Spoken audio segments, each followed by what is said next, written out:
E no aspecto trabalhista, há alguns riscos também e alguns cuidados que a gente tem orientado os nossos clientes, tá? Porque o principal risco que essa ferramenta tem trazido é a utilização como meio de prova em demandas judiciais.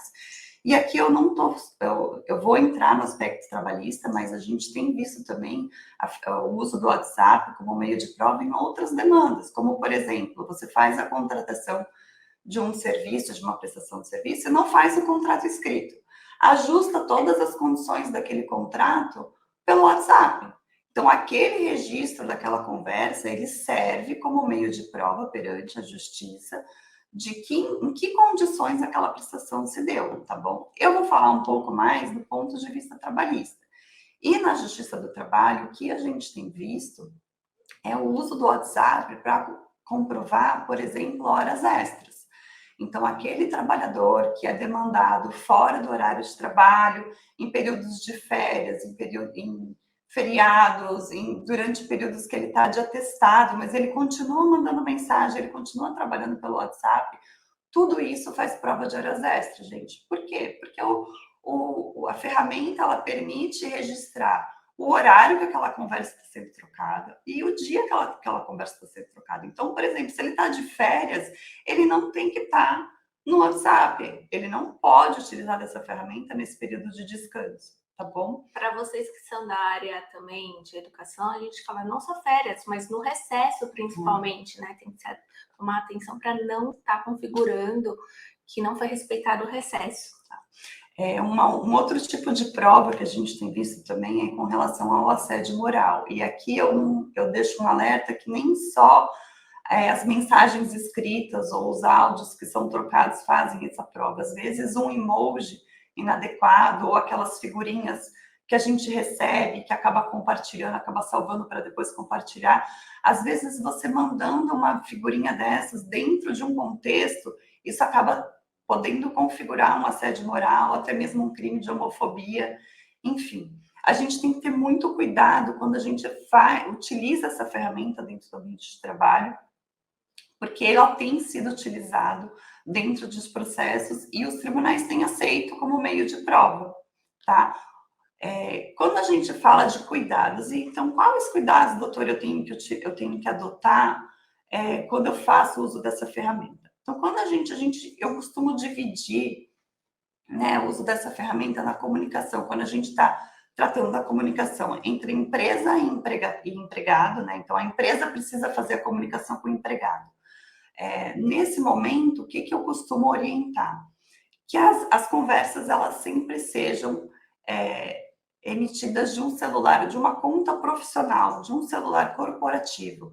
É muito comum a gente ver um empregado trocando mensagem com outro empregado, tratando de assuntos de trabalho, de contas pessoais.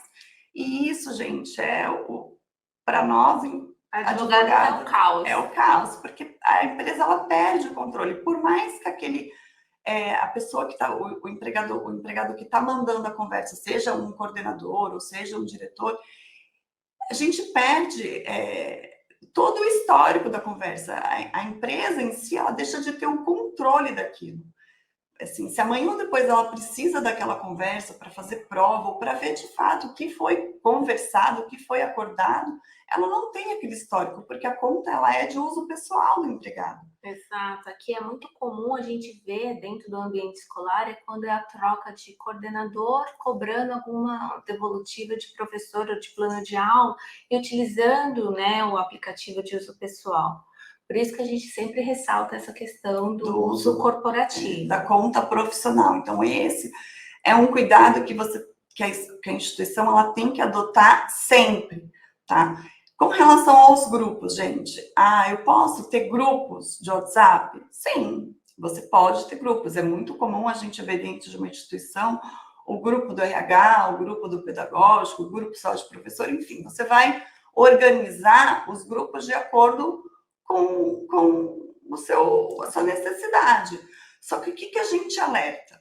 Nos grupos, o empregador ele só pode tratar de assuntos relacionados ao ambiente de trabalho, ao trabalho em si. Então, é importante que lá no perfil do grupo vocês coloquem, né, a empresa estabeleça as regras de utilização daquele grupo, tá? Porque aí o empregado ele não vai poder alegar que ele não sabia. Então, por exemplo, nas regras a gente pode ter o horário que o grupo pode trocar conversa. Então, normalmente a gente orienta que seja dentro do horário de trabalho.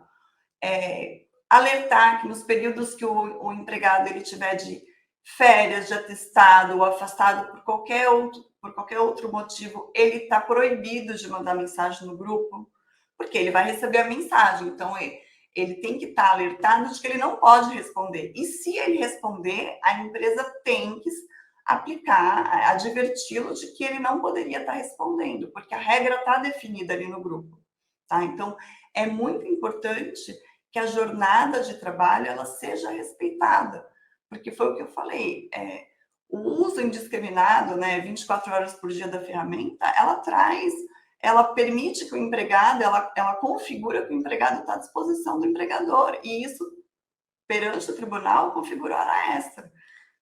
E a gente procura também alertar o que deveria estar proibido. Proibido utilizar para outra finalidade que não seja aquela atividade laboral. Porque às vezes cria o grupo e começa, bom dia, boa tarde, o que você vai fazer no final de semana? E daí desvirtua totalmente aquela finalidade. Então, essas regras, elas têm que estar ajustadas não só no perfil, tá, gente, do grupo, mas também dentro de um regimento interno da instituição. Tem que ter regras claras e objetivas quanto ao uso dessa ferramenta. Um outro ponto que eu gosto de falar bastante é com relação ao assunto que é falado no grupo. Então, assim, o grupo você vai utilizar para comunicação geral, que ela se destina a todos os indivíduos que estão no grupo indistintamente. Mas quando a empresa precisar fazer uma comunicação específica para um determinado empregado, ela não pode utilizar o grupo, porque ela pode estar constrangendo aquele empregado perante os demais. Tá? Então, aí entra até a figura da assédio moral. Às vezes, um supervisor, um coordenador, ele vai cobrar algum relatório, algum resultado de um determinado colaborador e ele acaba cobrando ali no grupo. E isso está expondo aquele trabalhador perante os demais, tá bom? Então, evitar sempre expor a pessoa no grupo. O grupo ele deve ser utilizado de uma forma geral. E um outro ponto, um outro cuidado que é muito importante é a questão do backup periódico. Então, não apaguem as mensagens. Eu sei que essa questão de uso de dados, hoje a internet tem uma facilidade imensa, né, na troca desses dados, mas isso tem sido muito importante até para fazer prova, tá bom? E quando você utiliza quando o empregado, né, ele utiliza aquela ferramenta, ele está utilizando o WhatsApp para se comunicar com o cliente, ou com o fornecedor, ou com o pai de aluno. Tá? Então, o cuidado principal, de novo, é o uso da conta profissional.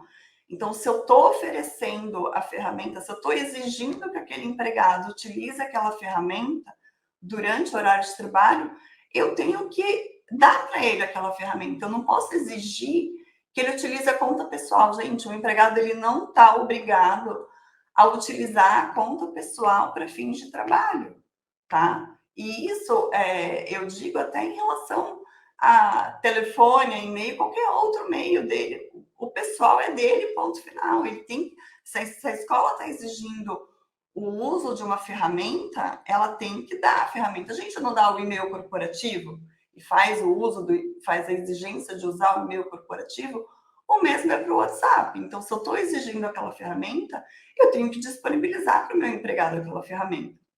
Até porque se você não disponibilizar, né, Mari, não pode fazer depois, posteriormente, o que é a supervisão.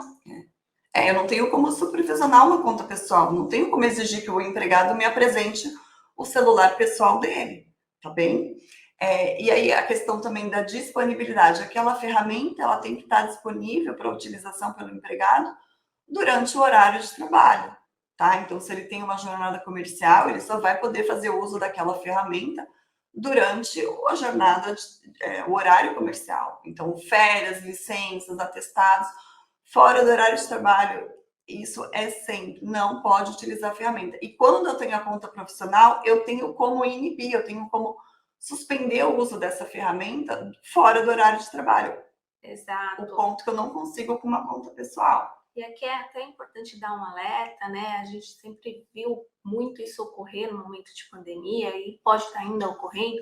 Às vezes é aquela questão do professor que utiliza ainda a ferramenta profissional, mas ele está atendendo para esclarecer uma dúvida ou está fazendo um atendimento a um pai, que é o seu cliente, neste caso, fora deste horário. Por mais que às vezes você fala assim, não, mas doutora, eu nem sabia que ele estava fazendo esse atendimento. Mas na medida que você disponibiliza a ferramenta de uso profissional e você não monitora, você não supervisiona, você também permite que ele documente uma extra jornada. Isso, então é um cuidado que a instituição tem que ter, que é essa supervisão periódica. Então, a partir do momento que você permite o uso de uma conta pessoal, você perde a possibilidade de supervisionar isso, tá bom? E aí também vai o cuidado do backup periódico, de manter as conversas integrais, tá? Então, é muito importante que todas essas regras, elas sejam definidas no regimento interno da instituição, tá bom?